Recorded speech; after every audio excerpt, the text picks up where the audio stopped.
older comics that are finished find a way to pop up in your green room. Uh-oh, not this. Wait, whoa. When I was in Detroit, Can't see. by the way, thank you, Punchline. The brother had the security on point. He had the waiting staff. The brother, he did his thing at the Punchline in Detroit. Thank you, brother. We had a ball. But comics that are finished are going to bring drama to the show. Oh, my God. I don't even know where to start. It'd be the comics that are finished. Any like, so, because they had it where you couldn't really get to the green room. But So how'd they manage? this one female comic, I call her Primate Built D. She used to be on the radio in Detroit. Her name is Primate Built D. That's what we gonna call her. Because I don't be saying these garbage motherfuckers' names. Anyway, this is what happened. You remember when them people was going around talking about Corey, some foul nigga who beat up women and shit? Yeah. All right. So, you know, because I don't be saying their names. Fuck them people. I don't say their names. No, but when that was going on, it was people going around talking shit. Yeah, he this kind of nigga. He that kind of nigga. Knowing I ain't that kind of nigga. I don't have issues with people like that. But you know, if you hang out, drama gonna come. Drama gonna come anyway. But if you hang out, it come in abundance. Long story short, I see the little homegirl, Primate Built D. This is the ugliest light-skinned woman I've ever seen in my life. Hands down. The ugliest. She's built like a primate. You ever seen that monkey going to the bathroom where he be... Right. Anyway. So you see the bitch. I'm like, hey, what up? You know, I show love because I don't know nothing about everything that happened online. Everybody who talk about me. Oh. And I show her love and I take a picture with her. She wasn't even supposed to be back there. But I'm like, okay, hey, ha ha. And then the homie Maurice came to the back. Uh-oh. He said, who is that? I said, this Primate D, comedian from Detroit. She used to be on the radio out here. That's how the people from Detroit gonna know. Oh, she Primate Built D. That's what I call her. She built like a primate. This is a monkey-looking bitch, boy. You walk up to that bitch, you be wanting to say, Amy, yeah. This. Oh my God, I can't believe it. This is a monkey. I don't even know. Right, good. But if you saw her, if you ever in Detroit or you hear a comic say, I'm from Detroit, you're going to be like, you the comic Corey was talking about because you is built like a straight monkey. Anyway, no, it's not Coco. Coco the homie.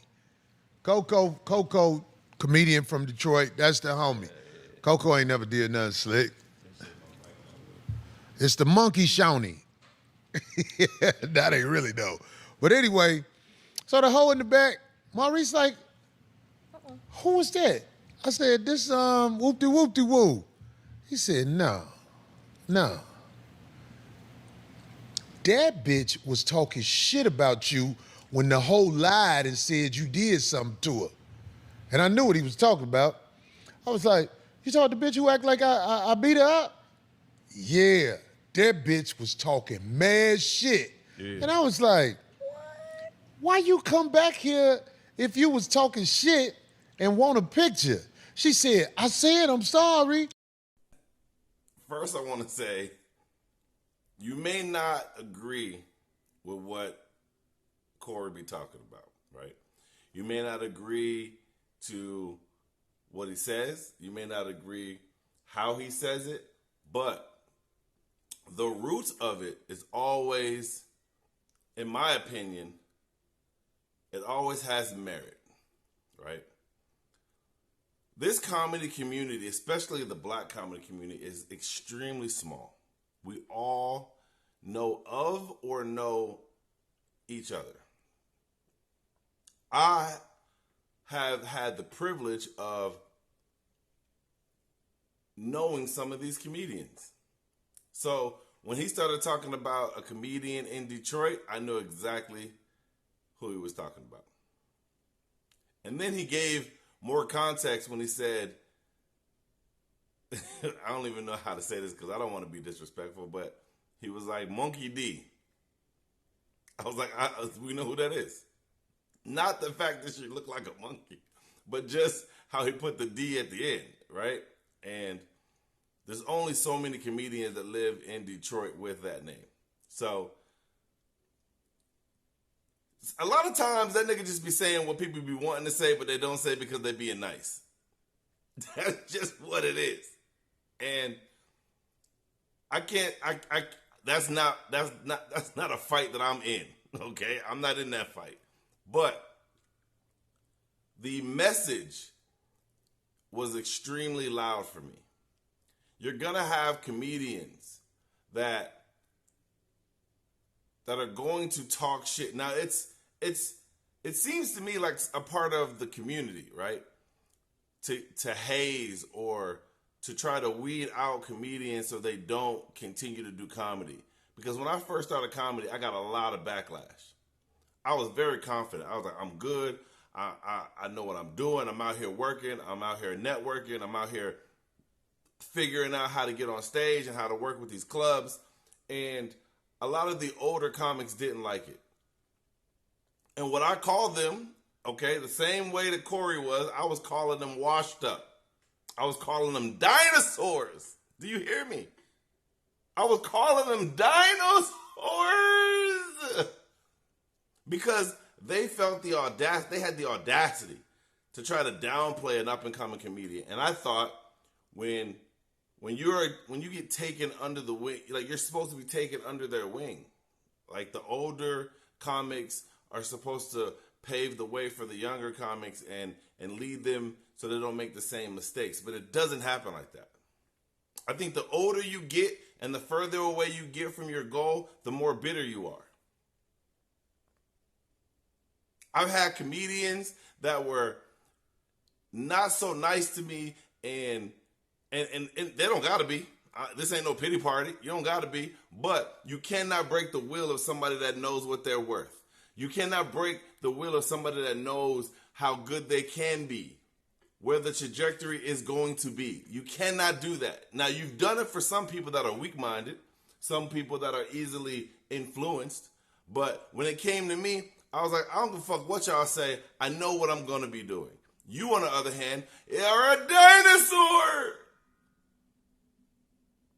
So for Corey to call like certain comedians washed up or old, that basically means you haven't left your city. You still live in your city. You've had opportunities to get to that next level, and you either squandered it or weren't good enough.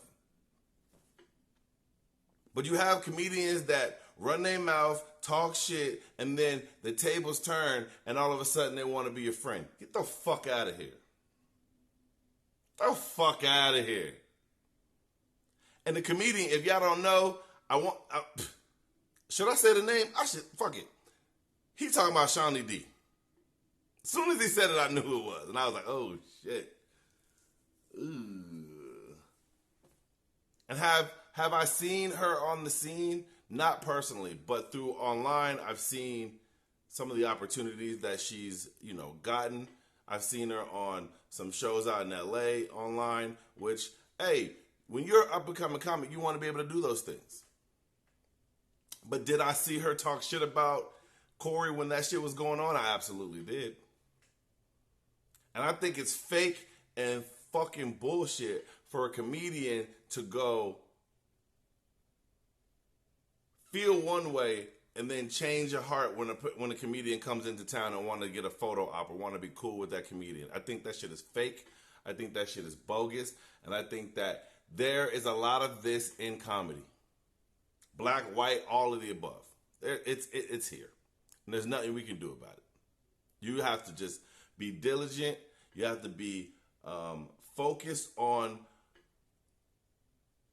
You have to be focused on what people think about you and what they say about you, what they make public.